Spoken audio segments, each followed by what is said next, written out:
الحمد للہ رب العالمین والعاقبۃ للمتقین والصلاة والسلام علی سید الانبیاء والمرسلین وعلی آلہ واصحابہ اجمعین، اما بعد۔ ناظرین و سامعین، السلام علیکم ورحمۃ اللہ تعالی وبرکاتہ۔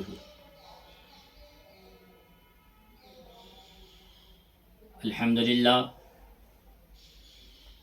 ثم الحمدللہ، ہم نے فوائد الفواد، ملفوظات و تعلیمات سلطان المشائخ خواجہ نظام الدین اولیاء محبوب الہی کی 3 جلدیں الحمدللہ مکمل ہو چکی ہیں۔ یہ سلطان المشائخ کا فیضان، ان کی توجہات ہیں الحمدللہ۔ آج ہم 4تھی جلد کا آغاز کرنے جا رہے ہیں، شروعات کرنے جا رہے ہیں۔ اس 4تھی جلد میں کل 67 یعنی 67 مجالس ہیں۔ انشاءاللہ العزیز آج ہم اس جلد کو شروع کریں گے اور ان مجالس کو پڑھنا شروع کریں گے۔ ہم اللہ سے دعا کرتے ہیں کہ اللہ تبارک و تعالی ہمیں اس کے شروع کرنے اور اس کے ختم کرنے میں اللہ تبارک و تعالی ہمیں آسانیاں عطا فرمائیں، اور ان ملفوظات کی ہمیں برکتیں اور ان کا فیضان عطا فرمائیں۔ ان ملفوظات کو پڑھنے، سمجھنے، سمجھانے اور انہیں لوگوں میں خواجگان کی تعلیمات کو عام کرنے والا بنائیں۔ حضرت خواجہ امیر حسن اعلیٰ سجزی رحمۃ اللہ تعالی علیہ، خلیفہ سلطان المشائخ خواجہ نظام الدین اولیاء محبوب الہی رحمۃ اللہ تعالی علیہ، ان ملفوظات کو جمع کرنے والے ہیں۔ آپ 4تھی جلد کا آغاز، 4تھی جلد کی شروعات یوں کرتے ہیں: بسم اللہ الرحمن الرحیم۔ خواجہ بندہ نواز سلطان دار الملک راز، ملک المشائخ علی الاطلاق، قطب الاقطاب، عالم بالاتفاق، نظام الحق والہدا والدین، اللہ تعالیٰ ان کی درازی عمر سے مسلمانوں کو مستفید فرمائے، آمین۔ کہ کلمات کاملہ اور ارشادات شاملہ سے اوراق نور کی یہ سطور یعنی لائنز، اور الواح سرور کی یہ حروف، الواح مطلب ہوتے ہیں لوح کی جمع تختی، سرور کی تختی کی یہ حروف ایک دفعہ پھر جمع کیے جاتے ہیں، ایک دفعہ پھر سے جمع کیے جاتے ہیں۔ ان کی ابتدا محرم 714 ہجری سے ہوتی ہے، یعنی 4تھی جلد کی جو شروعات ہے، آپ کہتے ہیں کہ محرم 714 ہجری سے ہوتی ہے۔ اس پر آپ نے ایک قطعہ کہا جس کا ترجمہ یہ: میں نے خواجہ کے لفظ متین کو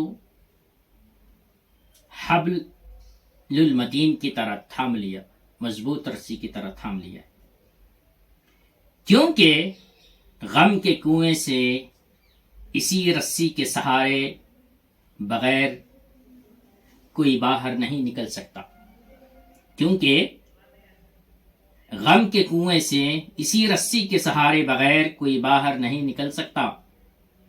میں نے شیخ کے ارشادات کو اس امید کے ساتھ جمع کیا ہے کہ حق تعالیٰ اپنے کرم سے حسن کے قول و فعل سے درگزر فرمائے۔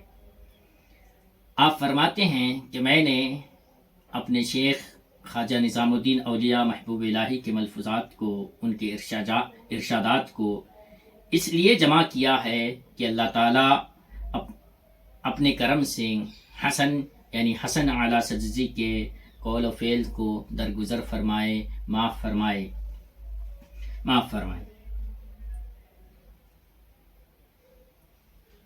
کتنے آداب اور القابات کے ساتھ حضرت امیر حسن اعلیٰ سجزی رحمۃ اللہ تعالی علیہ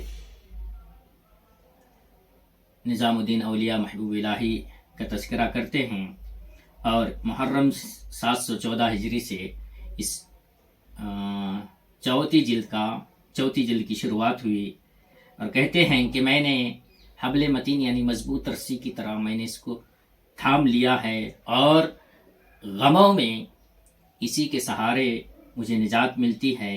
اور پھر شیخ کے ارشادات کو، ان کے ملفوظات کو میں نے اس لیے جمع کیا ہے کہ اللہ تبارک و تعالیٰ ان کے ملفوظات کی برکت سے اللہ تبارک و تعالیٰ میری بخشش و مغفرت فرما دے۔ یقیناً ہم بھی اسی لیے خواجہ خواجگان کے ملفوظات کو، ان کی تعلیمات کو سنا رہے ہیں، تاکہ یہ ہمارے لیے بھی توشیع آخرت بن جائے اور ہمارے لیے نجات کا ذریعہ بن جائے۔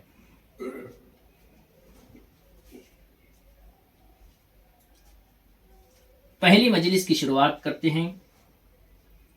چوتھی جلد پہلی مجلس میں حضرت خواجہ امیر حسن اعلیٰ سجزی رحمۃ اللہ تعالی علیہ فرماتے ہیں، ماہ مبارک محرم کی 24 تاریخ سن 714 ہجری بدھ کو پیر چومنے کی سعادت ہاتھ آئی۔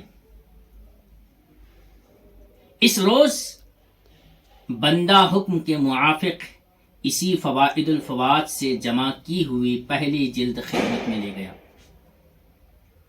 انہیں حکم کے مطابق فوائد الفوات کی جو پہلی جلد جمع ہوئی تھی ملفوظات کی، وہ لے گیا۔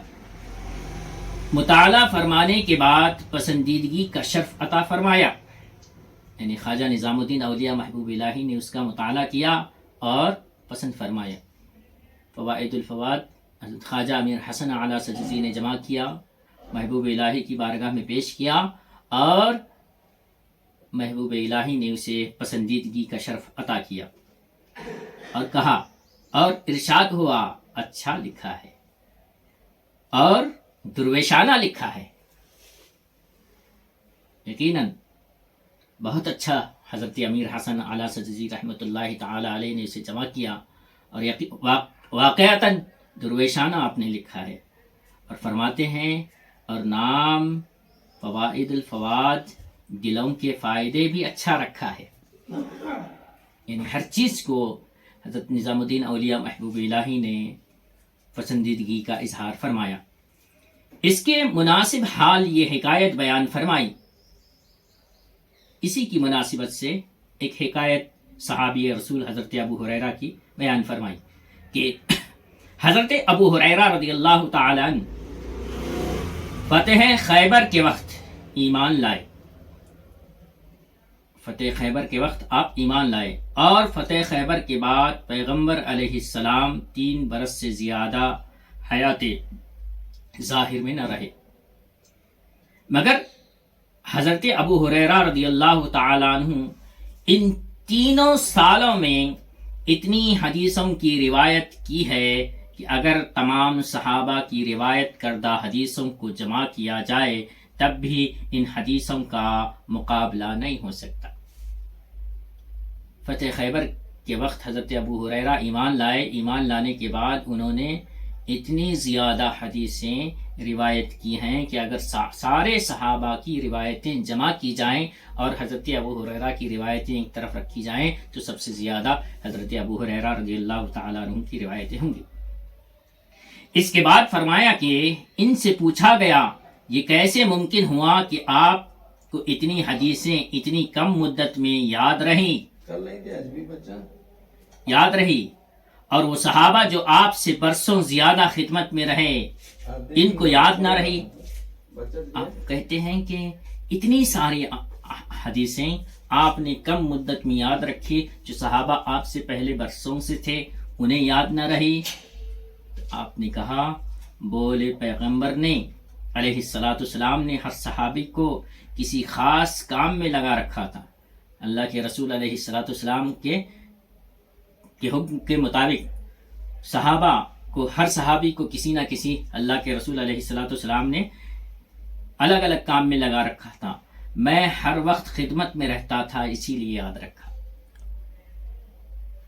حضور صلی اللہ علیہ وسلم کے ارشادات کو، آپ کے اقوال کو سارے صحابہ مختلف کاموں میں مشغول رہتے، اللہ کے رسول علیہ السلام نے انہیں الگ الگ کام لگا دیا تھا۔ میں ہر وقت ہر گھڑی اللہ کے رسول علیہ السلام کی خدمت میں رہا کرتا، اس لیے مجھے یہ ساری حدیثیں یاد ہوئی۔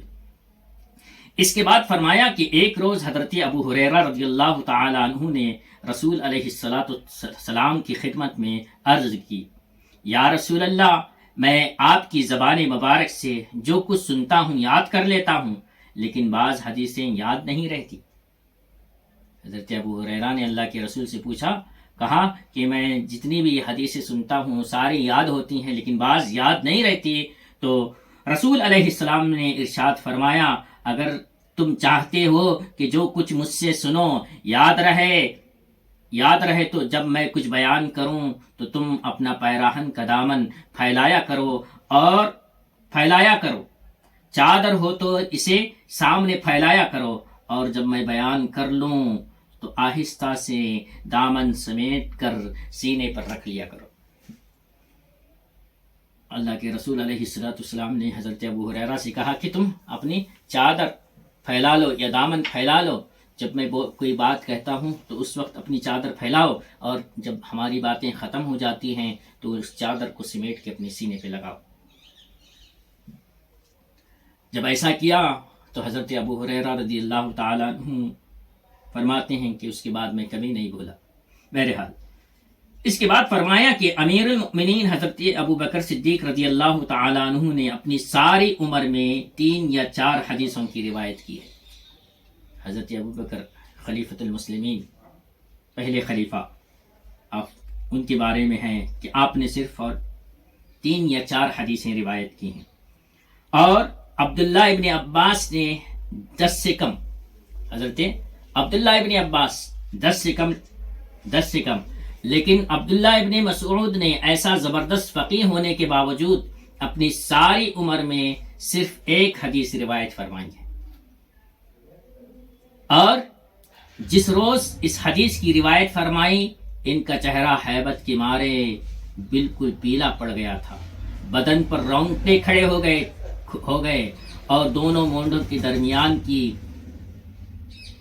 فربہی جو خوف کی حالت میں کانپنے لگی تھی، دونوں مونڈے کانپنے لگے تھے،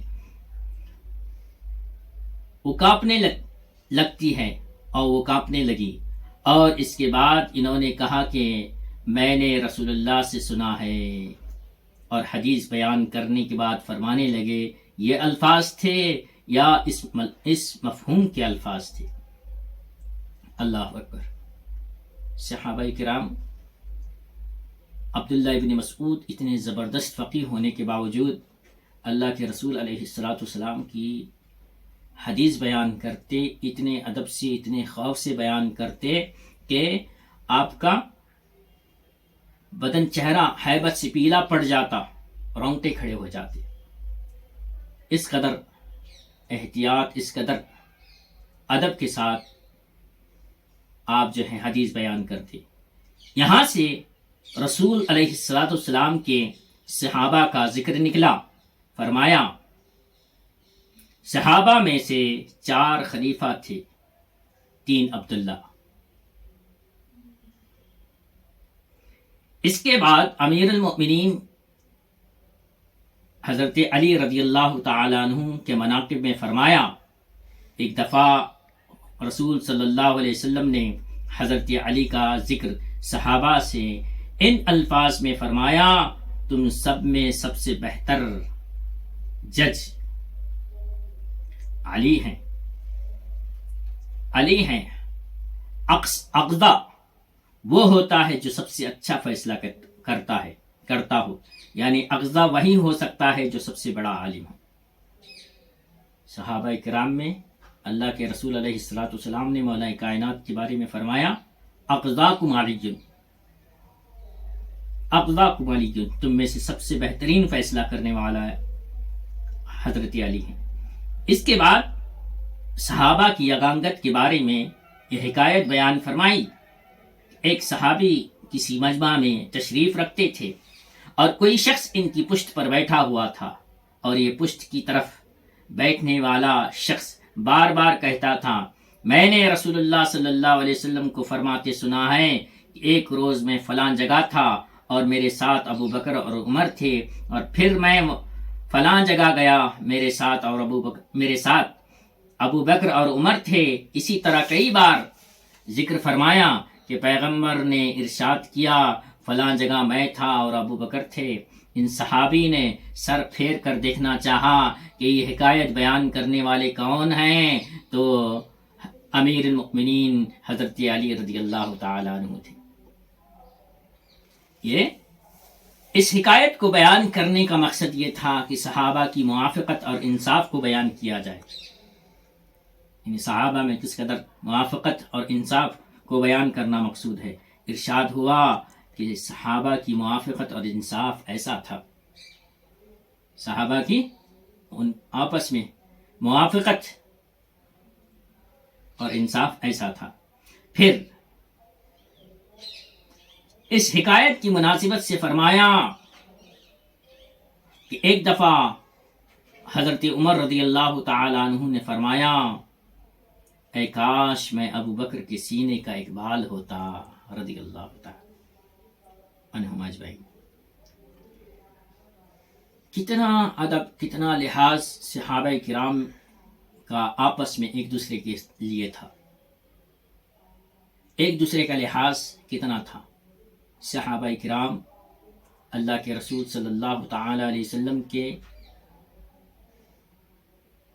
کو دیکھنے والے، ان کی بار بار زیارت کرنے والے، ایمان کی حالت میں جنہوں نے اللہ کے رسول علیہ السلام کو دیکھا، اللہ کے رسول علیہ السلام نے ان کو دیکھا، اور ایمان کی حالت میں وہ دنیا سے رخصت ہوئے، انہیں صحابی کہا جاتا ہے۔ مولا کائنات اقضاکم، صحابہ کے درمیان اللہ کے رسول علیہ السلام نے فرمایا تم میں سے بہتر وہ ہے، بہترین فیصلہ کرنے والا علی ہے۔ تو حضرت عمر دیکھیں صدیق اکبر کے بارے میں کتنا لحاظ، کتنا ادب، کتنی محبت، کتنی الفت مولا کائنات کے بارے میں فرمایا کرتے تھے۔ اور مولا کائنات علی شیر خدا صحابہ سے حضرت ابو بکر اور حضرت عمر رضی اللہ تعالی عنہ سے کتنی بے انتہا محبت کرتے تھے۔ آپ روایت کرتے ہیں، حضور علیہ السلام کا ارشاد بار بار سناتے ہیں، کہتے ہیں کہ ایک مرتبہ اللہ کے رسول علیہ السلام نے فرمایا، میں تھا ابو بکر اور میرے ساتھ ابو بکر اور عمر تھے، میں تھا میرے ساتھ، اللہ کے رسول نے فرمایا میں تھا میرے ساتھ ابو بکر اور عمر تھے۔ یہ جملے جو ہیں آپ نے کئی مرتبہ دہرائے۔ کیا مطلب اس کا؟ کہ اس ساری چیزیں صحابہ کے درمیان ایک دوسرے کے، ان کے درمیان محبت تھی، ان کا ایک دوسرے میں آپس میں موافقت تھی، پیار تھا۔ مولا کائنات علی شیر خدا صحابہ ابو بکر اور عمر، حضرت عثمان کا لحاظ کیا کرتے، اور دوسرے صحابہ اللہ کے رسول علیہ السلام کے داماد حسنین کے بابا مولا کائنات علی شیر خدا کا لحاظ کرتے۔ حضرت ابو بکر صدیق رضی اللہ تعالی عنہ کی شہزادی حضرت عائشہ ام المؤمنین رضی اللہ تعالی عنہ فرماتی ہیں کہ میں نے اپنے والد کو دیکھا، حضرت ابو بکر صدیق رضی اللہ تعالی عنہ کو، وہ بار بار مولا کائنات کو دیکھے جا رہے ہیں۔ مجلس ختم ہوئی تو میں نے میرے بابا ابو بکر صدیق رضی اللہ تعالی عنہ سے پوچھا، بولے آپ بار بار بہت زیادہ گھور کر ٹکٹکی باندھے ہوئے مولا کائنات کو دیکھ رہے تھے، کیا وجہ ہے؟ تو حضرت ابو بکر صدیق رضی اللہ تعالی عنہ فرماتے ہیں کہ میں نے رسول اللہ صلی اللہ علیہ وسلم کی زبانی سنا ہے، رسول علیہ السلام نے کہا ہے کہ علی کے چہرے کی زیارت عبادت ہے۔ ان الفاظ، ان شان علی حضرت ابوبکر اور عمر بیان کرتے ہیں، اور حضرت عمر اور ابوبکر کی شان مولائے کائنات بیان کرتے ہیں، یہاں حدیث میں موجود ہے۔ بہرحال ہم اللہ تبارک و تعالیٰ سے دعا کرتے ہیں کہ اللہ تبارک و تعالیٰ ہمیں صحابہ سے عقیدت محبت کی توفیق عطا فرمائے، اور ان ملفوظات کو سمجھنے سمجھانے والا اور لوگوں میں اسے عام کرنے والا بنائے۔ وآخر دعوانا ان الحمدللہ رب العالمین۔ الحمدللہ ہماری یہ چوتھی جلد سے پہلی مجلس ختم ہوا چاہتی ہے۔ السلام علیکم ورحمۃ اللہ تعالی وبرکاتہ۔